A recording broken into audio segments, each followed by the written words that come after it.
자, 하나 더 남았습니다. 지방 창생에 대한 타격. 이거는 이제 시작에 불과하고요. 조금만 더 기다리죠. 이제 우리는 방사능 들고 갑니다. 자, 이렇게 지난 영상에서 일본 제품 불매 운동은 이제 시작에 불과하고 앞으로는 일본의 방사능 오염을 공론화할 거다, 이슈화할 거다, 이렇게 말씀을 드렸죠. 그런데 때마침 오늘 정부가 주한 일본 대사관 경제공사를 초치했습니다. 초치한 목적은 일본의 후쿠시마 제1원전의 저장 탱크에 보관하고 있는 방사능 오염수, 그게 지금 100만 톤이 넘는다고 하는데, 최근에 이 방사능 오염수를 일본 정부와 도쿄전력이 태평양에 방류하려는 계획을 추진 중에 있다, 이런 내용이 그린피스, 국제환경단체 그린피스 발로 폭로가 됐죠. 그러니까 우리 정부에서는 일본 정부를 향해서 공식적으로 답변을 요구를 하는 겁니다. 야, 너네 이 100만 톤이 넘는 이 오염수를 바다로 방류한다고 하는데 그러면 우리한테 피해가 얼마나 큰지 아니? 너네 정말 그거 방류할 거야? 방류 안 할 거면 앞으로 어떻게 처리할지 계획 좀 가져와봐. 이렇게 공식적인 답변을 요구를 한 겁니다. 다시 말하면 우리 정부가 이 방사능 이슈화에 본격적으로 시동을 걸었다, 이렇게 볼 수도 있을 것 같습니다. 이달 초에 문재인 대통령이 국무회의에서 일본의 화이트리스트 배제 조치와 관련한 대응 전략 소개를 했고, 바로 이어서 홍남기 경제부총리가 관계부처 합동브리핑을 열면서 세 가지 품목에 대한 국민 안전조치 강화 조치를 실행하겠다, 이렇게 밝혔죠. 그것이 관광, 식품, 폐기물, 이 세 가지 품목에 대해서, 분야에 대해서 국민 안전을 담보할 수 있도록 이 안전조치를 강화하겠다, 이렇게 밝혔습니다. 물론 이것은 방사능 문제를 이슈화하겠다, 국제 공론화하겠다, 이렇게 선언한 것에 다름이 아니다, 제가 이렇게 말씀을 드렸었는데요. 실제로 정부에서는 우선 폐기물 분야부터 손을 댔습니다. 석탄재, 일본산 석탄재의 방사능과 중금속 오염 검사를 강화를 했죠. 여기에 대해서는 마침 오늘 또 시멘트 업계에서 초기에는 좀 반발을 했어요. 아무래도 이제 사업을 하시는 분들은 일본산 석탄재가 들어오지 않으면 여러 가지 또 지장이 있을 수 있으니까 반발은 했는데, 오늘 태도를 바꿔서 정부의 조치에 적극 협조하겠다. 그리고 일본산 석탄재를 국내산 석탄재로 바꾸거나 아니면 다른 원료로 대체하겠다, 이렇게 마침 선언을 했습니다. 그리고 정부에서는 폐 배터리, 폐 타이어, 폐 플라스틱, 이 세 가지 폐기물에 대해서도 검사를 강화하기로 했습니다. 지금 분기별 1회 실시하고 있는 방사능과 중금속 검사를 매월 실시하기로 했고요. 현장 방문 검사도 더 확대하기로 했죠. 자, 물론 이 세 가지 품목은 석탄재에 비해서는 일본에서 수입하는 비중이 그렇게 크지 않습니다. 우리나라에서 수입하는 석탄재의 전량을 일본에서 수입하고 있는데, 이 세 가지 폐기물에 대해서는 일본이 차지하는 비중이 그렇게 크질 않습니다. 그러니까 다시 말하면 이것은 일본에서 수출하는 물량에 직접적으로 타격을 주겠다, 이런 것보다는 이걸 통해서 또 마찬가지로 국민의 안전도 강화하고 환경보호도 하고, 그리고 부수적인 효과 내심 노리고 있는 거죠. 방사능 문제를 국제 이슈화하겠다, 이런 노림수가 있는 게 분명해 보입니다. 자, 뭐니 해도 아베 내각에 치명상을 입힐 수 있는 급소는 도쿄올림픽일 겁니다. 도쿄올림픽이 방사능 오염으로부터 안전하지 않다, 그러면 전 세계가 관심을 가질 수 있는 사안이니까요. 우리 정부도 내일부터 도쿄에서 회의가 열리는데, 이 자리에서 IOC에 공식적으로 요청을 한다고 합니다. 제3국의 전문기관에 의뢰를 해서 방사능 수치 측정을 하자, 이렇게 제안을 한다고 하죠.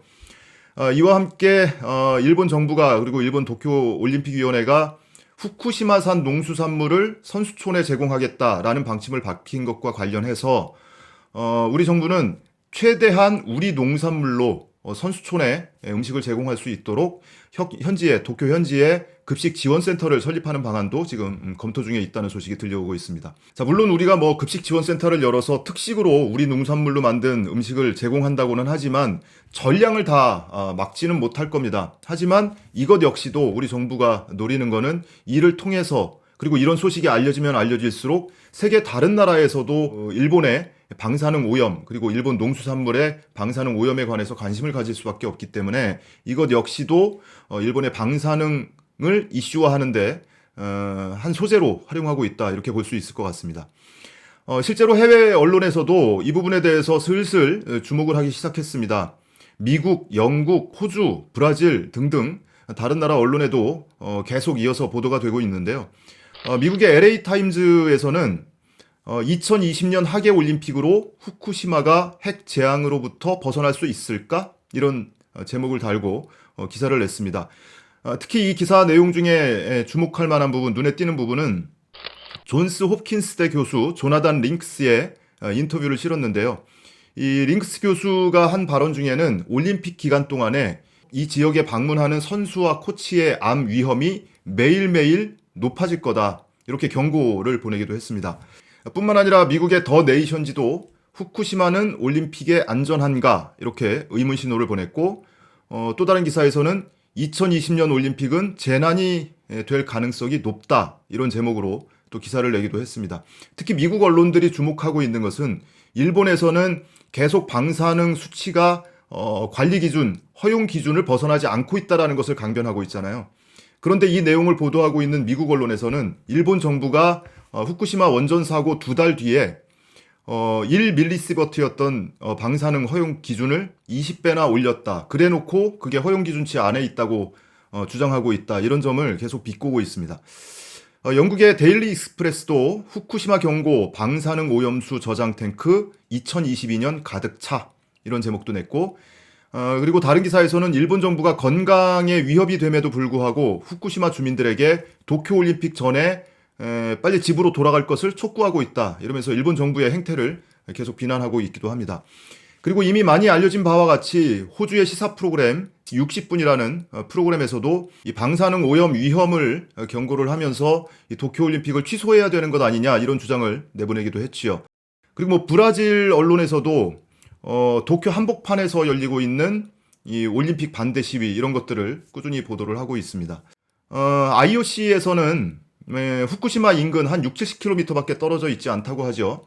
아즈마 야구장에서 이 올림픽 경기를 치르게 되는데 이 경기장을 변경할 계획이 없다 이렇게 국내 언론에 밝혔다고 합니다. 대신에 이 후쿠시마산 식자재를 선수촌에 공급하는 문제 이거에 대해서는 아직 정해진 게 없다. 도쿄 올림픽 조직위원회하고 국제 영양학자들하고 같이 상의를 해서 결정하겠다. 그러니까 IOC 입장에서도 이 부분에 대해서는 굉장히 조심스럽게 바라보고 있는 것 같습니다.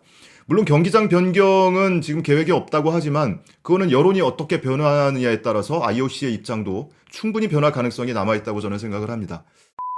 이 일본산 제품의 방사능 오염을 우려하는, 경고하는 이런 메시지는 사방에서 나오고 있습니다. 뭐 외신 또는 우리 정부뿐만이 아니고요. 각종 국내외 온라인 커뮤니티에서도 이런 내용이 공유가 되고 있는데 최근에는 국내 한 일본 여행을 전문으로 다루는 온라인 커뮤니티에 사진이 몇 장이 올라왔는데 오사카에 굉장히 유명한 맛집을 갔더니 거기 화장실 가는 길에 쌀 포대가 쌓여 있는데 그 중에 후쿠시마산 쌀, 후쿠시마 쌀이 버젓이 놓여 있더라. 그러니까 그동안 우리가 정말로 뭐 일본 가서 이 후쿠시마산 식재료 먹어서 응원해준 셈 아니냐 이러면서 자성하는 목소리가 올라오기도 했습니다. 그리고 해외 커뮤니티에도 마찬가지인데요.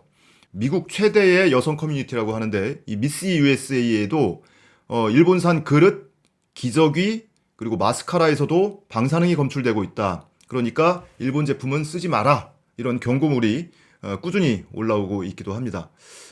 자, 이런 활동이 한국 정부에서 먼저 주도를 했느냐 아니면은 우리 국민들 또는 해외 시민들을 중심으로 한 온라인 커뮤니티에서 공론화됐느냐 또 아니면 외국 언론에서 먼저 다루기 시작했느냐 누가 먼저냐는 전혀 중요하지 않습니다. 한 가지 주목할 지점은 이 외신들이 일본의 방사능 오염에 대해서 그 위험성에 대해서 집중적으로 보도를 시작한 게 7월 말부터입니다. 그런데 우리 정부가 일본에 대응하기 위해서 관광 식품 폐기물에 대한 국민 안전 조치 강화하겠다라고 밝혔던 거는 8월 초예요. 그러니까 그 이전부터 외신에서는 일본의 방사능 오염에 대해서 주목을 하기 시작했던 겁니다.